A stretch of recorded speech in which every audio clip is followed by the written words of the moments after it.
We are live at the Animal Vegan Advocacy Summit in Los Angeles. It is very, very exciting, and we've got an incredible guest with us. But first, I want to go straight out to our reporter on the scene, Michelle Celestino. Michelle, take it away. Show us, give us a view of what the Animal Vegan Advocacy Summit looks like. Give us a tour. Wow, Jane, let me just tell you, it's really exciting. So many different booths here. We see right all the way down here, people milling about, all for the animals. Look at this fight for the right to rescue everyone. And let me just show you, there's actually a workshop going on right now. Yes, Jane. Speak into the microphone. Can you hear me now? Let's go and see what's going on. Here we go. There's actually presentation going on right now. Okay, let's go and look again. All right, so you are watching really what's going on. You're feeling like you are there.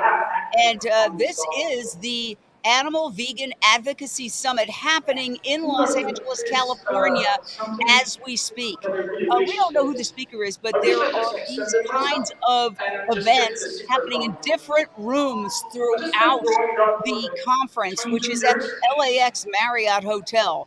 And I believe that might even be Dr. Farzaz that we spoke to earlier. He is a scientist, and he is not only a scientist who is coming up with alternatives to animal experimentation, but he is a scientist who has advocated strongly for the connection between a plant-based diet and human health. So let's go back to our Unchained TV location here. And what we're going to do is talk to somebody who is really changing the game. Samantha, Derek, you are here with Plant Futures Initiative. Tell us what you do in terms of trying to create a plant-based world that is obviously better for human health, it's better for the planet, and it is also better, obviously, for the animals. Jane, thank you so much for having me. I'm so happy and excited to be here at the summit. There's nowhere in the world I'd rather be right now. It's just an incredible energy being here with everyone. I'm Samantha. I'm the founder of Plant Futures. We are the first academic course in the world that equips students to work for the plant-based food sector. We're based at UC Berkeley. We have chapters across the US, and we're building a program and also a talent pipeline between academia and the plant-based food sector. We are equipping the next generation to work for plant-based food companies because we don't have enough resources on campuses right now to get students excited or to get them equipped with the right skill sets and the networks they need to work for these companies and to help the sector grow. So really our mission is to accelerate the transition to a plant-centric food system and to do what we need to do for the next generation to make that happen.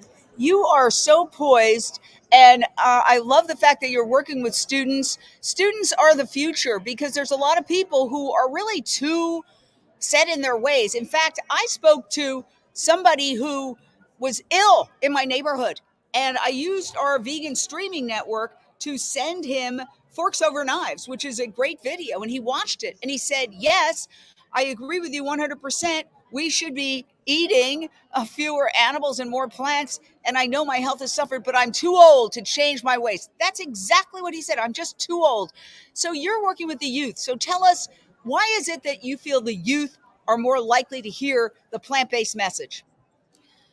I think the next generation, there's just an elevated level of consciousness that is emerging in Gen Z and millennials. They're making the connection to climate, they're making the connection to health and to animal welfare, and they're realizing that we don't have time to waste. We're at a critical point on the planet where our food system absolutely has to shift.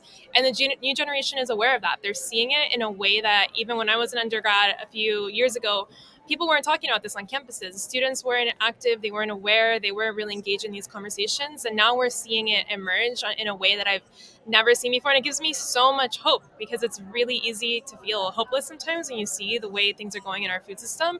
But when you see how committed and dedicated the next generation is, it's really, really inspiring. So last question, how can we get involved with Plant Futures Initiative? Plant Futures Initiative, there's several ways to get involved. For one, go to our website, plantfuturesinitiative.org, subscribe to our newsletter. That's where you can read about our programming, everything we're up to. We have events. We're going to be throwing a big festival in Oakland next February 2024. If you're in the Bay Area, anywhere in California, please come join us. And lastly, if you're a student, we have student chapters, 30 chapters across the US. You can find out more on our website. Go to the chapter section. You can start and found a chapter on your campus if you're interested in joining. So please subscribe to our newsletter and also follow us on our social channels. You are absolutely wonderful, so poised, so articulate. My gosh. And, very young people. I am so excited that the youth are really taking over this movement. It used to be that I knew everybody. I would go into a vegan restaurant, I knew everybody. Last night, after being here at the conference, we went to a new vegan restaurant called Planta Cucina. There was a 45-minute wait, and I said, well, can we go to the bar and see if we can eat? She goes, you can give it a try. The two of us squeezed in, and I've never been happier. I was with another vegan activist, and I'm like, look at this, a 45-minute wait. People pushing and screaming, trying to get into this restaurant. That is amazing. So we're going to go to Ryuji Chua now. Thank you so much. We've got an incredible guest. Ryuji Chua is somebody I have watched just blossom as an activist. I've known you since you were quite young, extremely intelligent, very talented. I am still very young. Well, okay, you're not an old fogey, but you are just amazing how you have grown. And I remember, just your intelligence, knowing you for quite a few years now, how you sat down casually at my piano and started playing beautiful music, how you speak French and many other languages, and you are just the embodiment of this movement. So tell us what you are doing now. You got your claim to fame by being on The Daily Show with Trevor Noah recently. How did that happen, and what are you doing now? Because you are a very effective voice. Sure. So that was it was really lucky that I got on there. I got an email from the team that said, "Do you want to come on the show? Trevor saw your videos. I'd love to have you on the show." And I said, "Yeah," and that's basically how it came together. As for what I do, I spend my time creating educational resources on topics that I think could help animals. My goal is to help people see the world more clearly and think more rationally. And specifically, I apply that to the topic of animals and animal issues in general. So that's really the goal, to try to make the world a better place for animals. And I personally do it through education. And what is changing? I mean, we can be kumbaya or we can be depressed. You could say, well, so many more people are know the word vegan, are open to the idea of plant-based, are trying vegan products. But you could also look at it and say the total global number of animals being killed is rising due to the fact that the Western world is exporting its habits to other parts of the world due to the fact that the population is rising. So where do you stand on the positive or negative? So there's positive and negative, and it's hard. It's very hard to assess exactly what is happening, just because the world is so vast and the world is very complicated.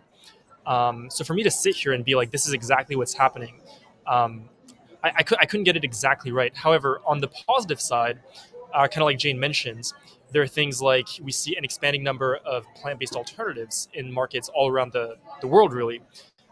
We see that culturally, the idea that animals matter is becoming more of a thing than it was before. There's more conversations around these topics. On the flip side, if you look at the actual numbers and the stats and what's happening to animals, then the number of animals who are being exploited and killed is going up. In some places in the world, the way that they're treated is becoming worse, so they're suffering more. So there's positive and negative. It's very difficult to say like how these things cancel each other out. But I think what we should do is look to the negative as a reminder of what we have to do, and use it as motivation to figure out, okay, this is what we need to change. But then look at the positive as inspiration and hope, and be like, yeah, this is what we're doing well, and yeah, just try to make things better from there. I often think of the idea of horse-drawn carriages and cars. Before the car came along, people used horses for transportation like they were cars. And there's still horrible abuse happening to animals, wild horses, racehorses, etc. But it's not the mass scale abuse of horses on a daily, minute by minute basis in cities around the world, because something called the car came along. And you know what Henry Ford said? Henry Ford said, if I asked them what they wanted, they would have said faster horses. So I remember seeing news images of a couple of years before cars, where the streets of New York were packed with horses, and then a few years after cars started going mainstream, where there was maybe one horse or two horse, and essentially the rest of it, the streets were filled with cars. It was the law of unintended consequences. Yes, there were people advocating for horses prior to cars. Do you think there's technology, whether it's cell-based meat or fungi or all these other high-tech things that are happening, that are going to have that law of unintended consequence impact, where all the protests in the world haven't achieved what we're looking for? I mean, absolutely. I think that in terms of food tech, something like cultivated meat is very promising, because the whole idea behind cultivated meat is that it creates a product that, if you look at it under a microscope, is indistinguishable from meat from an animal who was sentient and who was actually farmed and who was killed. And that being the case, if this particular technology is able to be made without harming animals, which is not always the case right now, but if it becomes like that, and we're able to produce it for a lower cost than the cost of farming sentient animals, then it'll create a situation where we can have basically nothing change from the consumer. We can still go to the supermarkets and see literally the same products that we used to see, but the animals would have just been taken out of the equation. And so I think that has a lot of potential, because changing people is very, very difficult. It's possible to change people and to change culture, but if we're able to take the animals out of the equation without having to change a people, then I think that is huge potential to help animals. Well, Ryuji, you are an inspiration. I am so proud to know you. Really, you are going to conquer the world. Go out there and do it, because I have total confidence in this young man. I think we got a little. It's always good to have a little filter, but we don't want that much of a filter. So thank you so much. We're going to go to our next guest. Great seeing you, Ryuji. Yeah, great seeing you too. Cesar Acevedo is coming on the scene, and we are so excited to have him. Let's go and see for a minute or two what's happening at the rest of the conference. You could see all these different booths, and we're going to take a look at those booths as we are walking around, so that you can see what this conference looks like on a minute-to-minute basis. So I'm here with Unchained TV, and we are very excited to be at the Animal Vegan Advocacy Summit. Day 2, it's going on for 4 days, is at the Los Angeles Marriott Hotel. People are brainstorming. There are speakers. There are all sorts of incredible individuals who are doing wonderful things. I want to come back to our headquarters here and talk to Cesar Acevedo, who is really another one of my heroes. This gentleman is, I would say, his motto is scooch in, get under the table, all the way close. Yes, you can get yourself under that table. Let's do it. All right. What you impress me, because you never stop. You actually never stop. You are always going a mile a minute. I don't even know when you sleep. And apparently you also hold down 4 jobs as well. Cesar, tell us what you do and why you do it.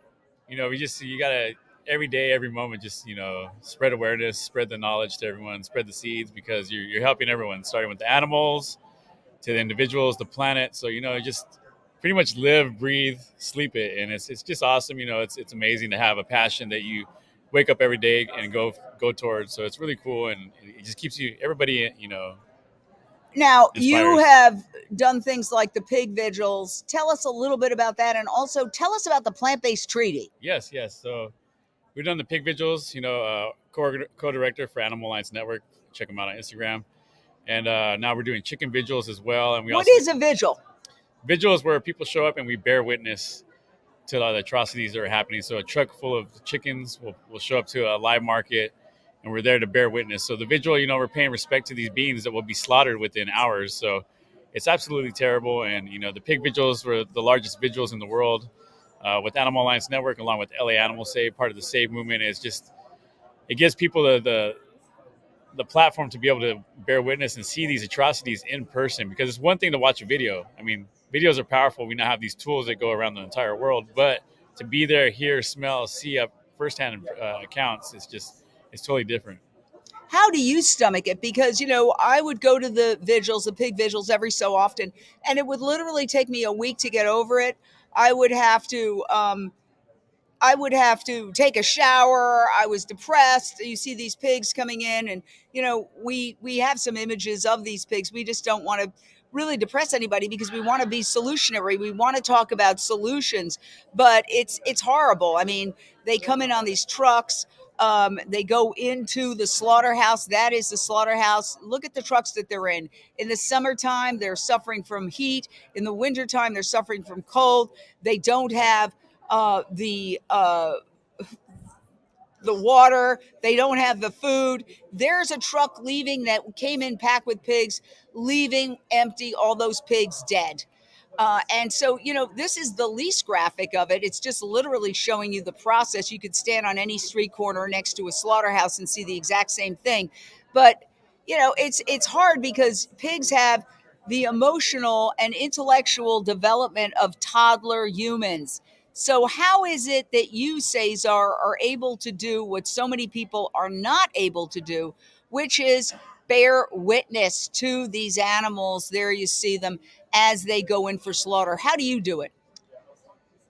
You really just can't internalize it, because once you start internalizing it, it can just build up within you. And it's always good. We usually would love to have a huddle after, especially for first time people bearing witness to, really, so they can share what's going on and share the emotions that they're feeling, so they don't bottle it up. So it's really awesome. And I want to point out also, they don't have sweat glands either.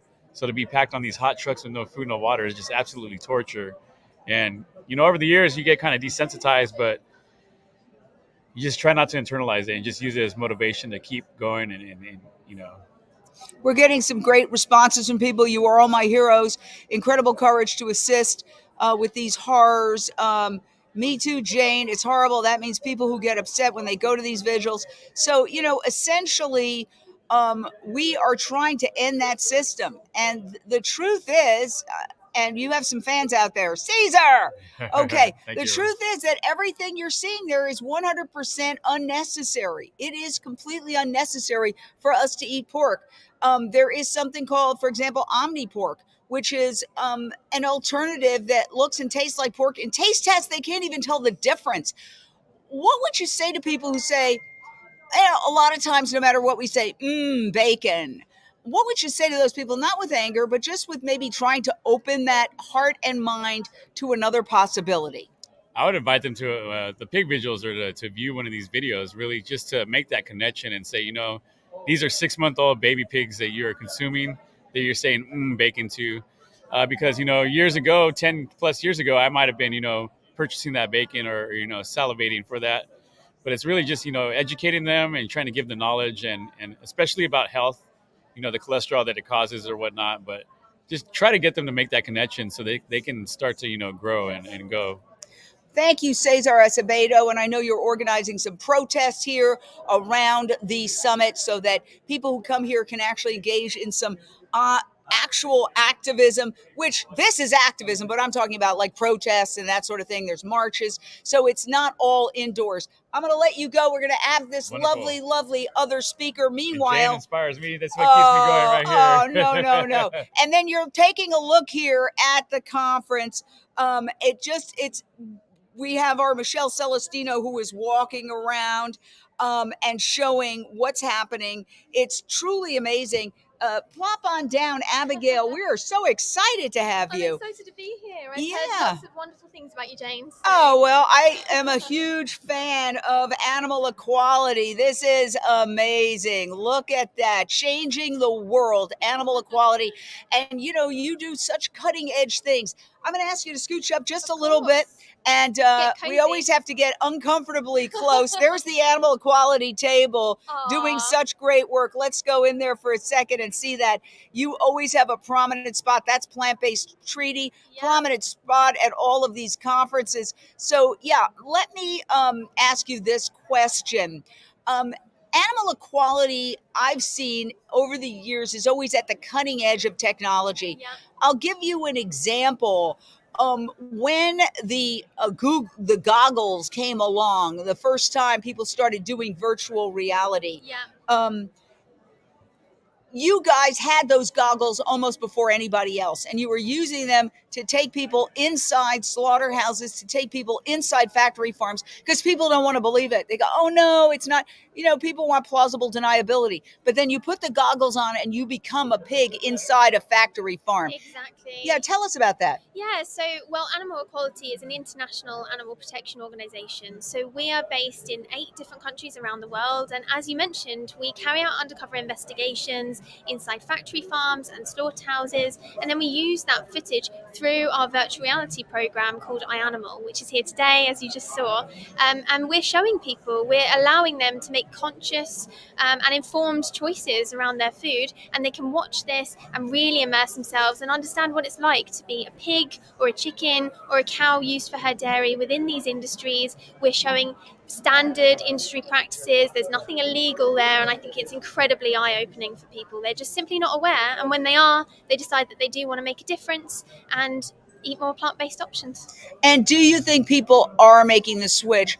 We hear, for example, the New York Times just reported that there's a story, a research study that shows that you can radically reduce your carbon footprint as a human, as an individual, by switching to a plant-based diet. This is the New York Times finally reporting what we've known for a long time. Do you think the environmental message is getting through? I personally know a lot of people who call themselves environmentalists and are eating meat, and they do not see the hypocrisy yet. Ditto for conservationists. Full disclosure, I was invited to have Unchained TV cover a recent event, and I said, is it vegan? Is it a conservation event? Well, it's got vegan options. You know what? That doesn't cut it. It doesn't cut it for me in this day and age when the clock is ticking, when we're racing toward a climate apocalypse. So we elected not to cover it, even though I had good friends, good-hearted people. But no, the time has come. Do you see, despite the fact that Greta Thunberg, for example, is a vegan, but she doesn't talk about it all that much, occasional mentions, where do you see that? I feel very optimistic, actually. I mean, our work is far from done as a movement. There's a huge amount still. And, we're talking about billions of land animals, trillions of fish being killed every single year. But I do feel like we are starting to permeate into the mainstream, and people are excited to eat and enjoy really tasty and delicious plant-based food. And we're finding, even for me, I've been on a bit of a road trip through California over the past week or so, and I've been just so blown away by the number of vegan options that are here and the number of vegan restaurants that exist. So it is happening. It's slower than any of us would love for it to be, but people are starting to open their eyes to it. And even for Animal Equality, we are in the paper, the mainstream news, every single month, if not every week, trying to share that, public awareness piece around what is really happening inside these pretty miserable places. Now, when it comes to a global movement, and you are a global organization, where do you see, for example, are you from the United Kingdom? I am indeed. Yes, I had a sneaking suspicion there. Bit of a Mary Poppins yes, accent. And so you have that. You have Spain, Animal Equality based founders from Spain, España, and they speak with the Castilian accent. Yeah. In fact, a keynote address was by Sharon Nunez, who is the head of Animal Equality, did the whole keynote speech last night, and it was great. Yeah. So where do you see countries like Spain? I mean, they're still engaged in bullfighting. Where do you see England? Where do you see the United States? Where do you see Latin America? Is it a mishmash? Or I know Israel, for example, is arguably the most vegan nation. And while you speak, we're going to just do a little video showing you. This is live video of the conference, and that's Animal Equality. Go ahead. Yeah, so I think it does differ on a country level basis, but nevertheless, I think we're seeing progress across the board. So, for example, Animal Equality in Italy just last year secured a ban on male chick culling within the egg industry, and that's a move that's going to impact 20 to 40 million male chicks every single year and stop them from being mass incinerated, essentially. That is an incredible move. Similarly, we're seeing other similar changes across the board, and also in countries like Mexico and Brazil, where you wouldn't perhaps expect that there would be quite momentous legislative change. So changes on the horizon, and I think we just need to keep our spirits up and keep moving as fast as we can. Well, you are absolutely fantastic. I think you guys are being described as amazing heroes. And yes, indeed. Again, you are looking at video of, there's the PETA booth, the Animal and Vegan Advocacy Summit. A film called The Heart Whisperer is coming up. That is going to be tonight. And, it's just, there's so many different people here, so many different organizations. Cesar,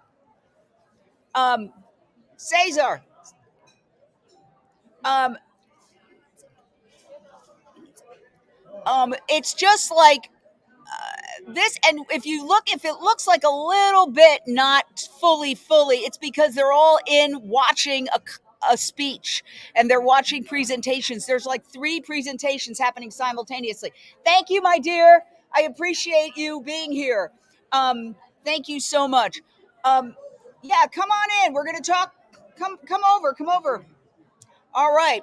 Now, Michelle, how's it going? It's doing, oh my gosh. So one of the workshops just let out. They come out like every hour 15, and people are now starting to populate. You're seeing a lot more of what's happening, and it's just really, really exciting. So we're going to just keep showing you. We've got some fabulous people. Can you come on over? All right, come on in. Just people, we'll have you sit here one at a time. So scooch in.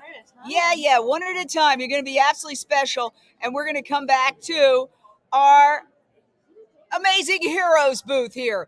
This is the Unchained TV booth, and we're just talking to people who are here at the summit as they basically, just walk around and comment. So tell us who you are and tell us why you're here and what you are doing. And let me get rid of the previous guest, Abigail, who was amazing, from Animal Equality. Go ahead. Abigail is great. Yes. Thank you for speaking up. Cabrina Miller, Better Food Foundation, also Farm Forward. Tell us what you do. Yeah, Better Food Foundation, innovative strategies in the movement that are effective, supporting those, building the movement. Default Veg, if you've heard of it, flipping defaults. So what does that mean? Yeah, instead of like meat at the base of your plate and plants on the side, you flip that around and it's plants at the base of your plate. Meat if you need it on the side. Retaining choice, being sustainable, plant forward. It's the way of the future as Better Food Foundation. Well, thank you so much. And come on over. We have a hero. Come on. The animals. Oh, you know what?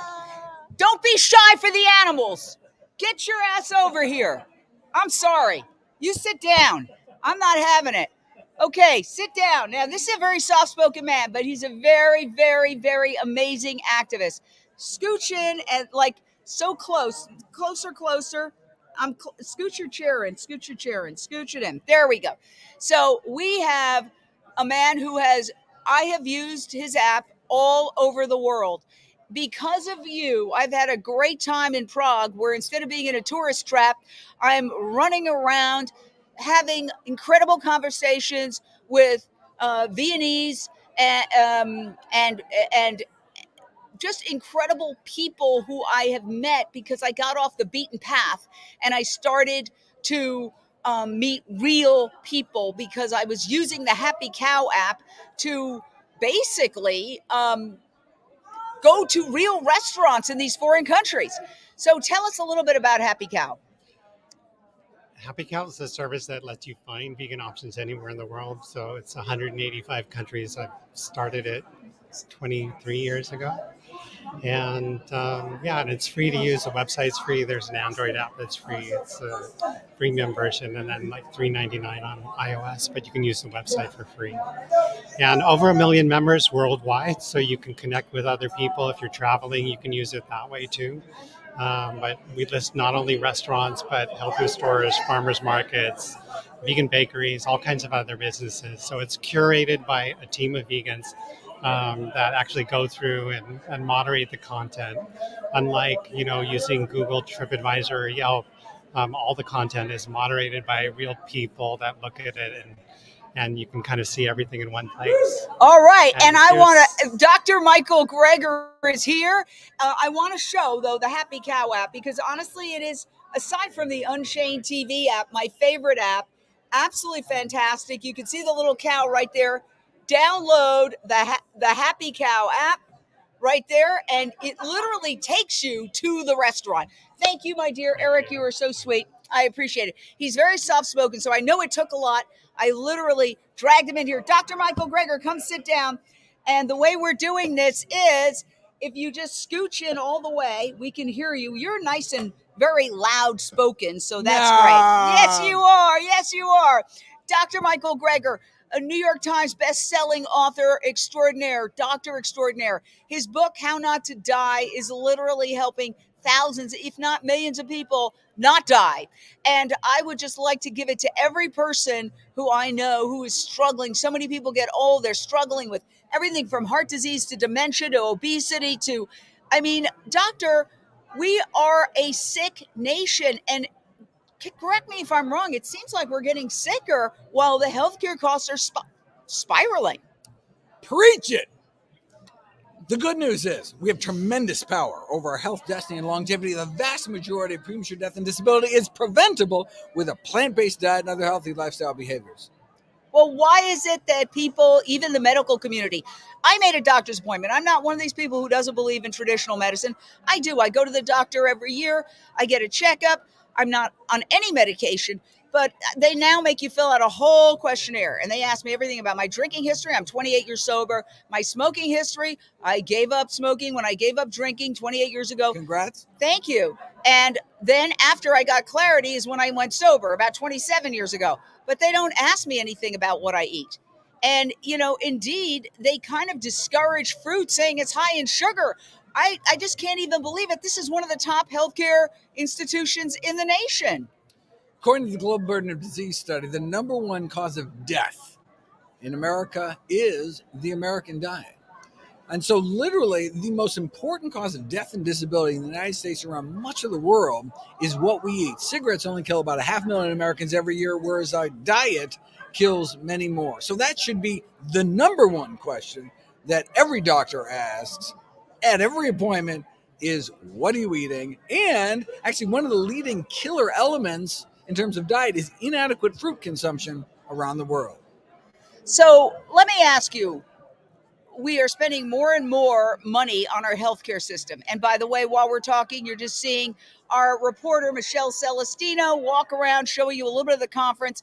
And she, you know, it's huge. It's the LAX Marriott. It goes on for, practically miles.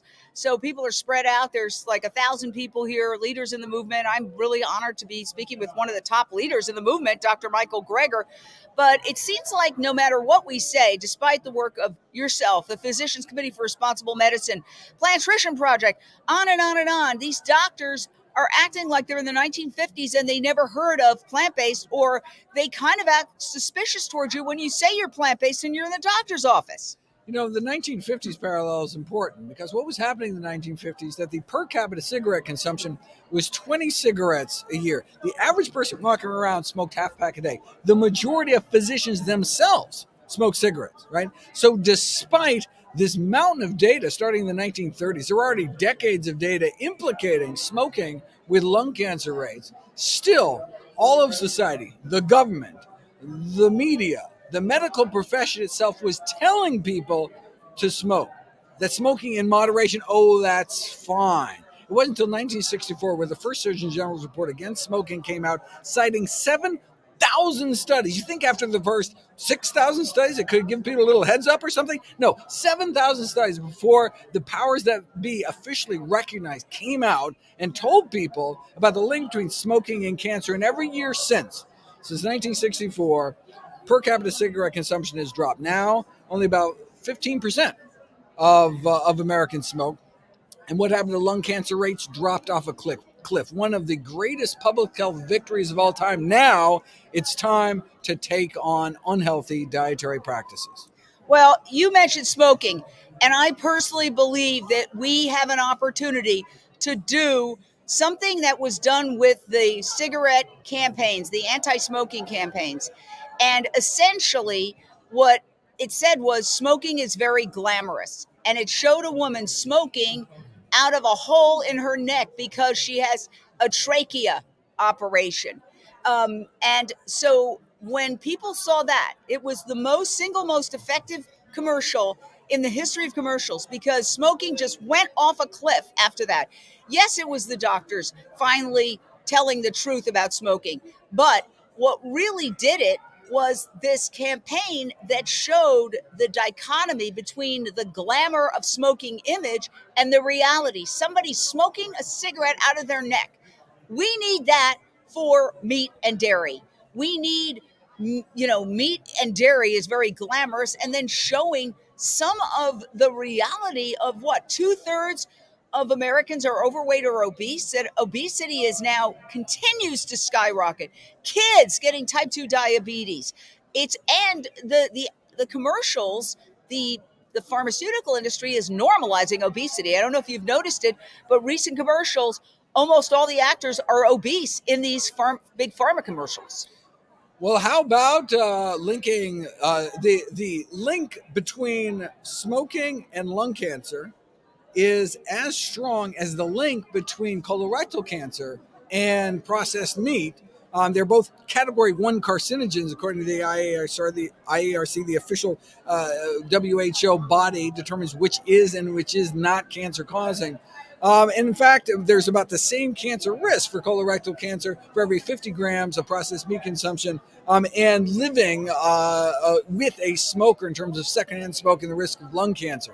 And so if you wouldn't smoke around your kids, well, then why would we send our kids to school with a bologna sandwich? And so if the number one cancer killer is smoking, and so if you're a non-smoker, your number one risk of dying from cancer is colorectal cancer. And so what about that ad? But instead of someone smoking through their neck, they can see somebody shitting through their stomach because they had their colon removed because of cancer. Sounds like a good idea to me. All right, we're going to have to work on that. Dr. Greger, I know you're very busy. I want to thank you. You're my hero. I love How Not to Die. I have given it to so many people. And, when you give it to them, it's almost like giving them a book of, hey, we're trying to save your life. Right. Like it puts it right out there. No, it's an act of love. Yes. Right? I care about you so much. I want you to live a long, healthy life. Yes. That's what plant-based eating is all about. I love you and thank you, and read How Not to Die and watch Dr. Michael Greger's videos, which are on Unchained TV. And thank you for bringing us your latest videos. I look forward to communicating with you about that, Doctor. I can't wait. All right, thank you. Now we're going to do a quick Renee King, and then we're going to get to Amy Jane. Is that okay?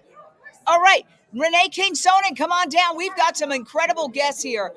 I am so excited to have. Well, first of all, full disclosure, Renee has been staying with me at my house, creating chaos. The dogs are jumping and barking. Where's Auntie? Where's Auntie? Renee, you are really having a moment, okay? Scooch up just a little bit more. You're having a moment. Renee King Sonnen of the Rowdy Girl Sanctuary is having a moment. She's got a new movie out that is taking the world by storm called Rowdy Girl. She's got a book that is about to be published. You are also just skyrocketing in terms of what you're doing with 100 animals? How many animals do you have? 100, right at 130. 130. Tell us your story, how you basically became the first cattle ranch that turned into a vegan animal rights animal sanctuary. Oh my God, the story again. Oh my God.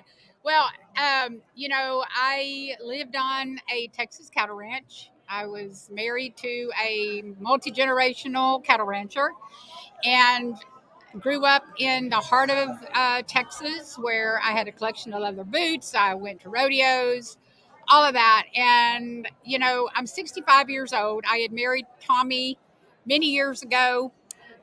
We had divorced. My cattle rancher husband, we had divorced. We remarried in 2010. And when we remarried, what happened was I began to experience the sentience of the cows. And I am a yoga teacher. I always had a proclivity to really love animals, but I mean, just love them. I was always bringing them home. I had hamsters, I had, gerbils, I had a ferret, I had a raccoon. I mean, I always had all these animals, but I never connected the dots with cows and chickens and goats and, the animals that we eat until I was actually living on a cattle ranch. And when I started living on the cattle ranch, I started falling in love with all the cows through a baby calf named Rowdy Girl. And my husband was trying to get me more involved in cattle ranching. And unbeknownst to him, his efforts to turn me into a good cattle rancher's wife backfired. Because when I bought little baby Rowdy Girl, she was my entrance into a whole nother world. I was bottle feeding Rowdy Girl, and she was bottle feeding me. She actually fed me like a baby to the world of sentience of all those baby calves. It was like instead of it was so weird. It was so symbiotic. I'm feeding her, and she was feeding me. I really felt like I was getting sustenance that I'd never gotten before in my entire life. The kind of sustenance I should have gotten as a child from my own family, I was getting through a calf named Rowdy Girl. And that was learning true empathy, reverence, and compassion for all of God's creatures. And whenever I started experiencing that true reverence, it began to awaken something in me that had never been touched. Nobody, nothing, no organization, nothing, no church had ever touched the true consciousness of what I believe is the true awakening. When you're supposed to be born again as a Christian, true Christians, they go, they get baptized, they get born again and all that. I have been baptized, dipped, dunked, splashed, sprinkled, hallelujah over I don't know how many times. But I promise you, it wasn't until I went vegan because of a calf named Rowdy Girl that I truly feel like I was born again. And that awakening led me to transition the first Texas cattle ranch into a vegan farm sanctuary. And I became an animal rights activist. I had a showdown at my husband's in the pasture and threatened my husband that if he took those animals up the road one more time, I was going to, send them off. I was going to go over there to the sale barn and I was going to, with his credit card, bring them all back home. If you think about Jesus back in the old days, think about Jesus whenever he flipped those tables over in the, and because of all the market was selling all those animals. It was kind of like that for me. I had a come to Jesus moment in the middle of the pasture with my husband. And I said, you take them cows. I promise you, I'll go get them and I'll bring them back home. There ain't nothing you're going to do about it. And he knew I was right. He knew I would do it.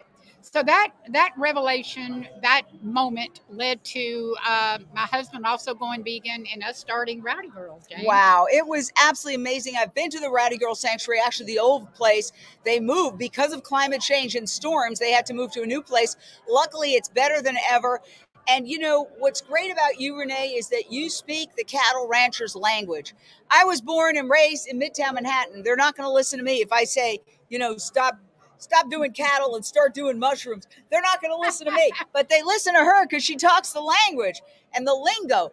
And the last funny thing I'll say, because we got this next guest coming up, is our final guest, Amy Jean Davis, is that I wanted to do a tour with Renee of Texas, and I bought 2 cowboy hats, and we were the only people going across Texas, the only cowboy hats we saw the whole Red, white, blue. Red, white, and blue cowboy hats.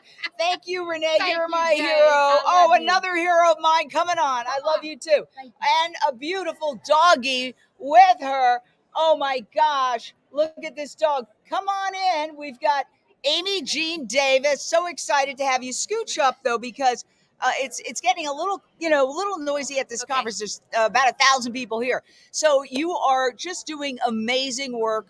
You do so much. Sometimes I can't even figure. You help run a sanctuary. You are the woman who really brought the world to see the pig vigils in downtown LA, bringing celebrities and all sorts of people and the news media to the pig vigils, where people saw for the first time, many of them, how miserable and terrified these pigs are when they go to slaughter.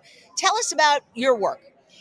Well, I'm the founder of LA Animal Save. We're part of Animal Save movement. It's a global network of activists, and we focused primarily for the first part of our existence on bearing witness.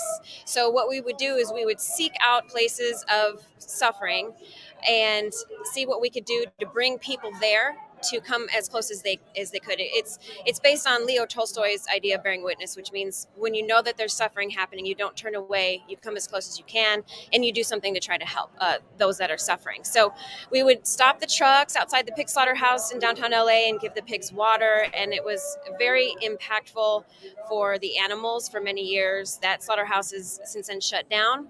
Well, shut down, relocated is a better way of describing it. So we are still holding vigils at a cow slaughterhouse and a chicken slaughterhouse here in the LA area.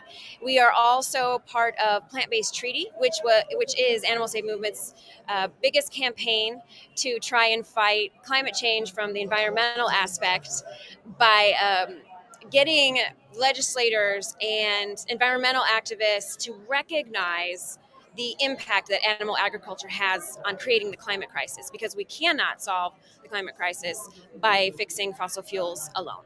So that is one of our other major campaigns. We got LA City Council to endorse the Plant-Based Treaty last year, and we are just trying to get as many individuals, businesses, organizations, celebrities to endorse the Plant-Based Treaty and put pressure on legislators to create policy change.